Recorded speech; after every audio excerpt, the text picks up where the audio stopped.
নির্মল বাতাস আর সবুজ মাঠে ভরা একটি শান্ত গ্রাম। সেখানেই বাস করত এক স্নেহশীল কৃষক আর তার ছোট ছেলে রিয়ান। রিয়ান ছিল খুব শান্ত, হাসিখুশি, আর প্রাণীদের প্রতি তার ছিল অদ্ভুত মায়া। একদিন আমিনায় খেলতে খেলতে রিয়ান দেখতে পেল একটি ছোট সাদা কবুতর কাঁপছে। তার ডানা যেন ভেঙে গেছে। রিয়ান ভয় পেল না, খুব আস্তে করে কবুতরটিকে তুলে নিল, নিজের কাঁথায় জড়িয়ে বলল, ভয় পেও না, আমি আছি। দূর থেকে সব দেখে কৃষক এগিয়ে এলেন। তিনি শান্ত গলায় বললেন, বাবা, এটা খুব অসহায়, আমরা একে অবশ্যই সুস্থ করে তুলব। রিয়ান কবুতরটিকে খাবার দিল, পানি দিল। সময়ের সঙ্গে সঙ্গে তার চোখে আবার ফিরে এল জল জ্বলে প্রাণ। দিন গড়াতে লাগল, আর ধীরে ধীরে রিয়ান আর কবুতরের মাঝে তৈরি হলো এক হৃদয় ছুঁয়ে যাওয়া বন্ধুত্ব। একদিন আকাশে জমল কালো মেঘ, যেন কিছু একটা খারাপ আসতে চলেছে। বাতাসের হুহু শব্দে চারদিক কেঁপে উঠল। হঠাৎ প্রবল ঝড়। রিয়ান দৌড়ে গেল কবুতরের ছোট ঘরের দিকে, কিন্তু তা ভেঙে গেছে। কবুতরটি ভয় আর আতঙ্কে কাঁপছে। এক মুহূর্ত দেরি না করে রিয়ান কবুতরটিকে বুকে জড়িয়ে ধরল। তুমি আমার বন্ধু, আমি তোমাকে একা ছাড়ব না।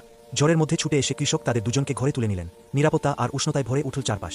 ঝড় থেমে গেলে কৃষক কবুতরের জন্য বানালেন একটি নতুন, শক্ত আর নিরাপদ ছোট ঘর। রিয়ানের মুখে ফুটল তৃপ্তির হাসি। কয়েকদিন পর রিয়ান দেখল কবুতরটি দুটি ডিম দিয়েছে। জীবনের এক নতুন গল্প জন্ম নিতে চলেছে। ডিম ফেটে বের হলো দুটি নরম, তুলোর মতো বাচ্চা কবুতর। রিয়ানের চোখে আনন্দের জল চিকচিক করে উঠল। কৃষক কোমল কণ্ঠে বললেন, বাবা, যারা ভালোবাসে, ভালোবাসাই তাদের কাছে ফিরে আসে। আর সেই ছোট ঘরে কৃষক, বালক আর কবুতরের পরিবার ভালোবাসায় ভরে রইল চিরদিন।